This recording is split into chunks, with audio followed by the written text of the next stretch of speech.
Welcome back. Recap time. Formula One. What a race last week. It was one of those, there's only been a few, believe it or not, even though this whole season's been ridiculous, there's only been 4 or 5, probably 5, I think I've narrowed it down to maybe 4 races like this, where it's head to head and it's just those two. It's just Verstappen and Hamilton the whole race. I mean, the first so if we start at the beginning of this race, US, Mercedes were quick. FP1, free practice 1, Mercedes were quick. A long way quick. And I think they did some kind of setup change between the first practice and the second one, where they lost all that speed that they had. And Red Bull seemed a little bit quicker.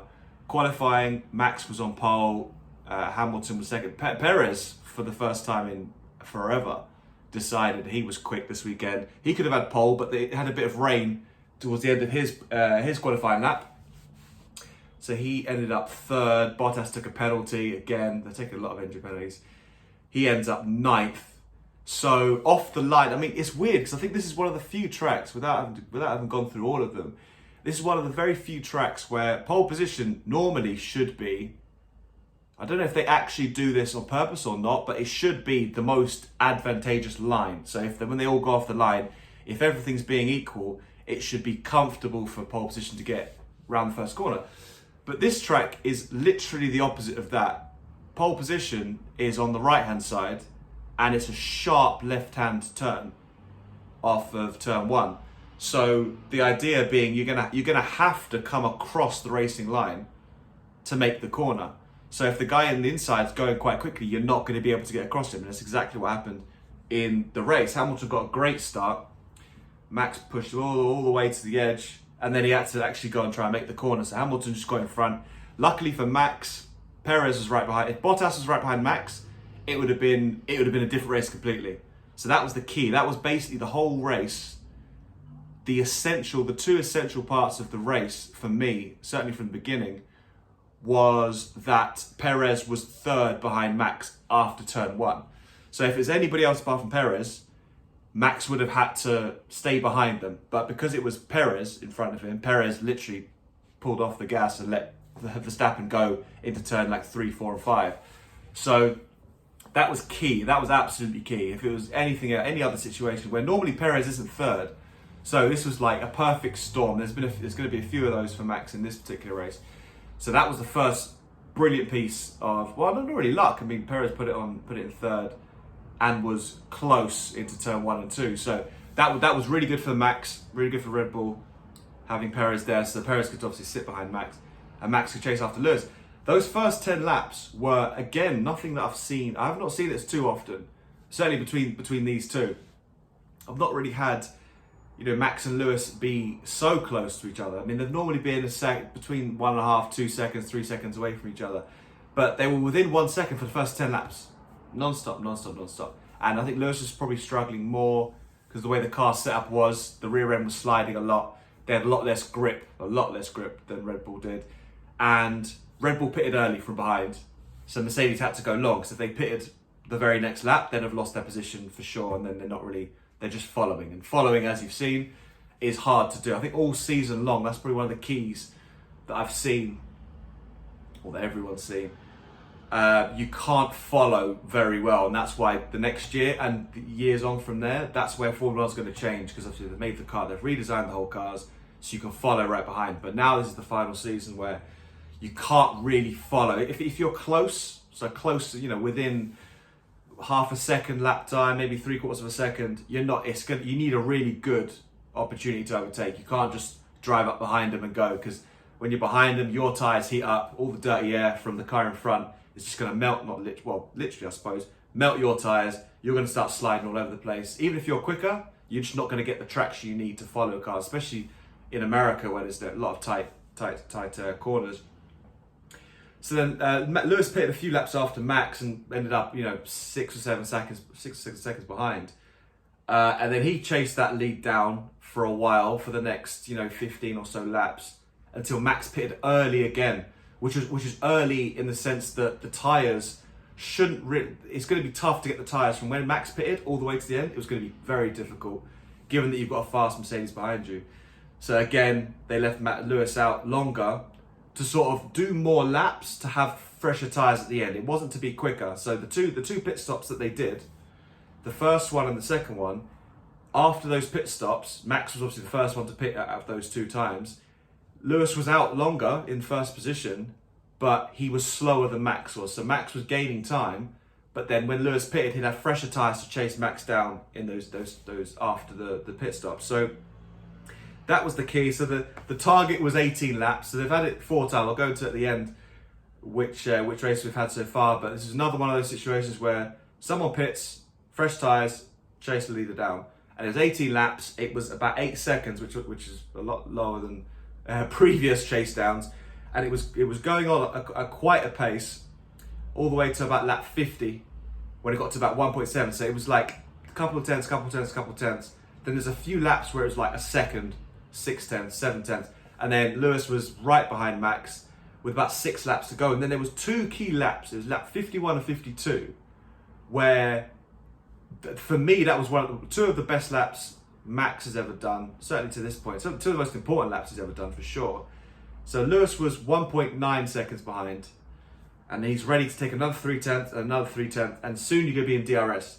But lap 51 and 52, Max extended the lead, held the lead, and then extended by 2 tenths. So basically, you've saved yourself. So you've gained 2 tenths on Hamilton, whereas you should have lost 8. So you're basically a whole second of a swing in those 2 laps, and they're the 2 laps that clinched it for Max in the end in terms of just the progression. Because if the progression continued, it would have been Hamilton with about 4 laps to go with DRS, rather than it ended up being about -1 lap, because he would have probably got DRS the lap after the race finished. So that was the key. And then after that, Lewis couldn't quite get close enough. He got kind of close on the last lap where Mick Schumacher sort of held Max up, but then he held Max up, but then he gave him DRS. And then Hamilton didn't get DRS, so for whatever reason, it must have been, I'm sure there's going to be a video out somewhere, F1 need to show that, because Lewis probably should have had DRS behind Max, and then Max, who was lapping Mick Schumacher, should have also had DRS, so it should have been a lot closer on that last lap, but Max held on. For me, that was, for sure, Max's most impressive win, and it was one of those situations where, I mentioned earlier, there's been 4 races so far this year that follow this kind of race template. So it's essentially 2 different strategies. The leader wants track position. So the guy in front, he wants to be in first place and basically make the other guy chase him. He's obviously done his quick stuff at the beginning, and he's going to be slower at the end. And he's essentially thinking, right, cool, I'm going to hold track position and you're going to have to overtake me. The first one was Bahrain, race 1. And that was Lewis Hamilton who did that. And he was out in front. Max tried to chase him down. Max actually made a mistake. If it was the other way round, or if Max was a bit calmer at that particular race, Max would have won that race because he had another extra couple of laps. But Max went off the track when it was a bit kind of reckless. Went off the track to overtake, had to give the place back. So Hamilton won that race. That was one occasion. The second one was a couple of races later in Spain, where Max was in front. They pitted Hamilton. He chased him down. It was an easy overtake in the end, so Hamilton got that one. So that was two occasions where Lewis in front, held off Max. Then Lewis was behind, chased him down. So then on the flip side, you've got France, where Lewis was in front and Max chased him down on the tyres. So that's where the strategy kind of worked for the chaser. And then obviously this one was another situation where now Max was in front and then he held off Lewis. So both of them have stayed out in front and held off the leader, and also chase the other person down. So basically 2-2. In the real sort of real head-to-head racing, it's 2-2. All the other stuff is kind of with Silverstone or with Monza, and people who run off. Max has run off and won two or three races. Yeah, at least 3, both in Austria and in Holland. So in terms of wheel-to-wheel strategy, it's 2-2. So obviously, but that's not where the championship's won. The championship's won when Lewis wins a race in Britain and Max doesn't finish, or Max gets all the way to second from starting at last in Russia. So they're the key ones. They're the things I look at most. They're the most important ones. So for sure, I was blown away. Yeah, probably blown away by how good Max was in that race, just all throughout. He's been putting up with a lot of pressure, and he seems to be very comfortable. What I really want to know, I want to see the Netflix the next Netflix season is going to be out as well, for sure. I mean, last year's was the best by a mile, but this next one's going to be insane because I want to see what's going on behind, because there's a lot that we're not seeing. There's a lot of stuff in terms of both the team.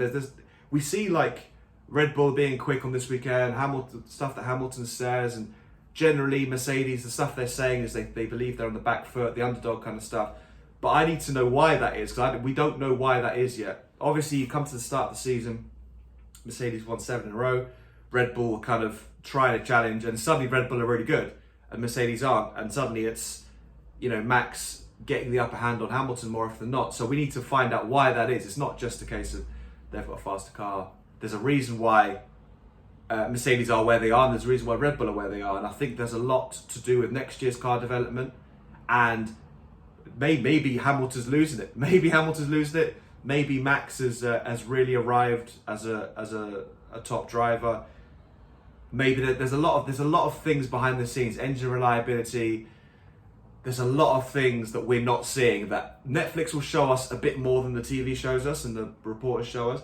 But there's still more. What I'd really love at the end of the season, whoever wins, for someone to come out and, okay, this is what was going on all season, because there's something I'm not seeing from Red Bull and from Mercedes. There's something about what Red Bull are doing.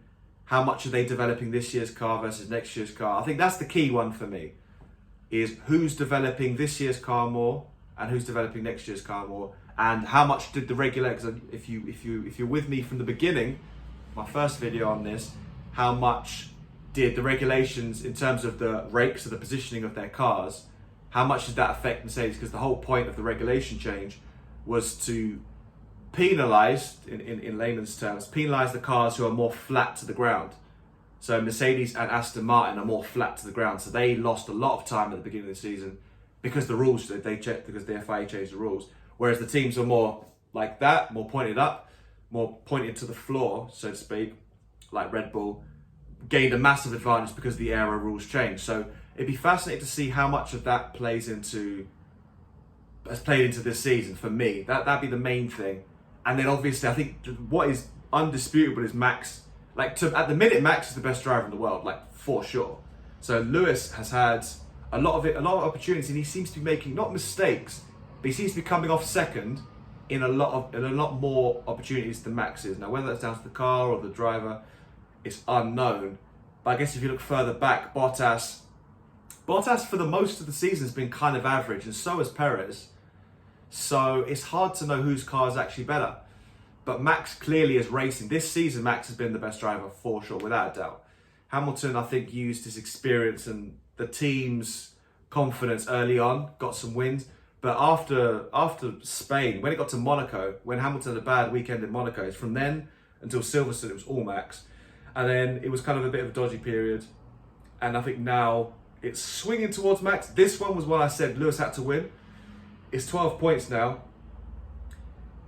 Now it's gonna take some surprises. So if everything goes to form from here, Max should win the World Championship. I don't know what the Constructors is going to be like, because the Constructors it involves obviously Perez and Bottas as well, and Bottas seems to be a bit, I don't know what Bottas is doing. I think Perez is getting some confidence now. Bottas is really drifting. On some occasions he's not doing what he should be, even though he did win in Turkey, literally the race before. So the Constructors is going to be 50-50. I'm not sure what's going to happen there. But in terms of the drivers, Max is firm favourite now. We're going to 2 tracks that really suit the Red Bull car, really suit it. So on paper, Red Bull should win the next 2 races. If they win the next 2 races, it's definitely game over. Then you go into the 2 tracks we've never seen before. Qatar, like I said last week, looks more Red Bull. And Saudi Arabia with the speed looks more Mercedes. And then the last race of the season looks more Red Bull. So if it all goes to form, which it hasn't done this season, Red Bull are looking strong. This is now the most confident I can say one team is ahead of the other. Red Bull are more in charge of the Drivers' Championship anyway. And you've got this thing that nobody really knows. Again, going back to the things that I want us to find out at the end of the season. How bad is this Mercedes engine problem? Or is it just stuff to drum up for TV? Because obviously they're doing a lot of that on both sides. That obviously with the 400,000 capacity for America, clearly something's triggered in America that they really want to watch now, and it's obviously partially down to Max, partially down to the Netflix, And then obviously the dramatization of Netflix, like I mentioned a couple weeks ago, is definitely having some effect on the popularity in America. So look, it's going to be, from here on out, I mean, these two, it's insane how good these two are. They're 40 seconds clear of everyone else, just those two.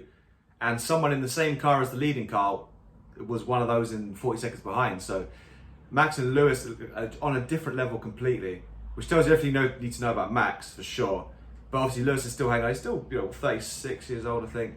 Max is coming towards his, I mean, he's 24 still. He's still not in nowhere near his prime, but dominating everybody else. And yeah, I think Mexico next week is going to be fascinating. Next week is going to be fascinating. And then Brazil, there's going to be a sprint race in Brazil. So that does add a little bit of a variable aspect, because obviously, even if Max is quickest in Brazil, he can still crash in the sprint race and then end up at the back. And then, then you could have, I guess, Lewis take an engine penalty there to save himself. I mean, that all these things could still happen. But I think, like I said, the next couple races, well, like I said before this race, the next couple are going to be where it's all won or lost. It's not going to be, I think we'll know before the end. I'd like it to go all the way to the end, regardless of which way it goes. But I feel like the next couple races, if Red Bull this weekend, if they win again, and extend the lead it'd be close to 20 points, depending on what the fastest lap saying.